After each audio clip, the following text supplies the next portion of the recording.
የሰውና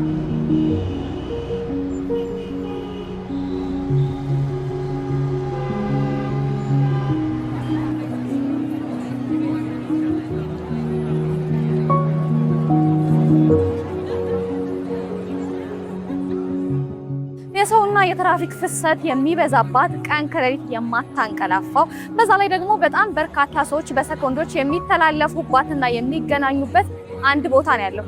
ይህ ቦታ የት ይመስላችኋል?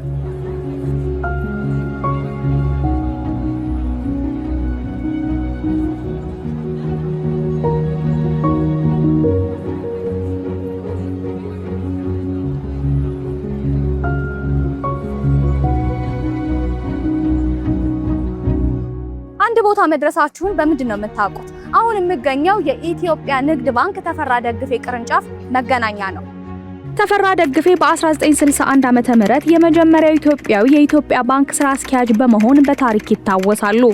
በኋላም በ1963 ዓመተ ምህረት የኢትዮጵያ ባንክ የኢትዮጵያ ብሔራዊ ባንክና የኢትዮጵያ ንግድ ባንክ ተብሎ ለሁለት ሲከፈል የኢትዮጵያ ንግድ ባንክ ስራ አስኪያጅ ሆኖ ተሹሟል። ያውን ከጀርባ የምትመለከቱት የኢትዮጵያ ንግድ ባንክ ቅርንጫፍ ለሳቸው መታሰቢያ በስማቸው የተሰየመ ነው።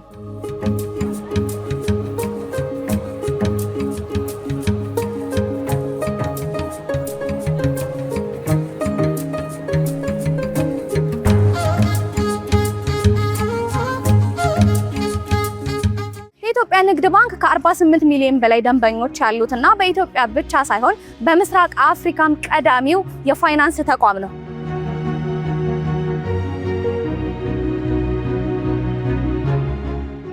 የኢትዮጵያ ንግድ ባንክ ኢቲኤሞቹ 24 ሰዓት አገልግሎት የሚሰጡትና ዲጂታል ሞባይል ባንኪንግ ወይም ደግሞ ሲቢኢ በፈለጉበት ቦታ የፈለጉትን አማራጭ ተጠቅመው በቀላሉ በሰኮንዶች ውስጥ ክፍያዎችን መክፈል ያስችላል። የሲቢኢ ሀገሬ የፊፋ የዓለም ዋንጫ የታይትል ስፖንሰር ነው የኢትዮጵያ ንግድ ባንክ።